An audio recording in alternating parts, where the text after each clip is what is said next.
في بلدة صغيرة تتكئ على أطراف واد بعيد، كانت الحياة هناك تسير بإيقاع بطيء، تحكمها البساطة والرضا بالقليل. وفي أحد أكواخها المتواضعة، عاش رجل كادح يزرع الأرض بعرق جبينه، لكن موسماً عاثراً قلب أيامه إلى ديون متراكمة أثقلت كاهله. كان ندائنه شيخاً غليظ القلب، يقال إن قسوته فاقت تجاعيد وجهه، لا يرحم فقيراً ولا يلين لقصة حزن. وفي صباح غائم، وقف عند باب المزارع يطالبه برد المال، فاعتذر الرجل بعجز صادق، لكن الشيخ ابتسم ابتسامة باردة وقال: ثمة طريق ينهي هذا الدين كله. إن وافقت أن ارتبط بابنتك، تجمد الأب في مكانه، والفتاة التي كانت تستمع خلف الباب شعرت بالخوف ينهش صدرها. ولما رأى الشيخ الرفض في العيون، تظاهر بالعدل قائلا بخبث مصطنع: سنجعل القدر يحكم.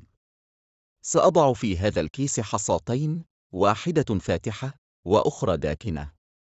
إن سحبت الفتاة الفاتحة، يلغى الدين بلا زواج، وإن سحبت الداكنة، تكون زوجتي ويعفى والدها، أما إن رفضت، فالدين باق ويزج بأبيها في السجن. لم يكن في الأمر عدل، ولا في الشيخ نية طيبة، فقد التقط من الأرض حصاتين داكنتين اللون ووضعهما في الكيس خفية، ظنًا منه أن حيلته ستمر.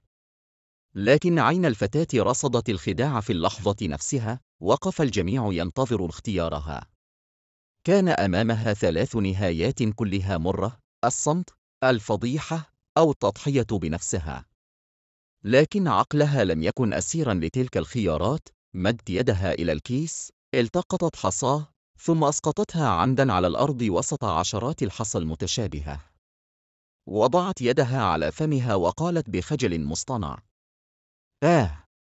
يبدو أنني أضعتها، لكن يمكننا معرفة لونها من التي بقيت في الكيس، فهي الأخرى من اللون المعاكس. وحين فتح الكيس، ظهرت الحصاة الداكنة. ساد الصمت لحظة، ثم تعالت همهمات الإعجاب من الحاضرين. لم يجد الشيخ سبيلا لإنكار الحيلة دون أن يفضح نفسه، فاكتفى بالانسحاب مطأطئ الرأس، وقد انهزم بدهاء فتاة صغيرة. ومنذ ذلك اليوم، صار أهل البلدة يروون قصتها على سبيل العبرة. إن ضاقت بك الخيارات، لا تستسلم لما تراه أمامك، ففي الحياة هناك دائما مخرج رابع، يراه فقط من يفكر بصفاء وهدوء.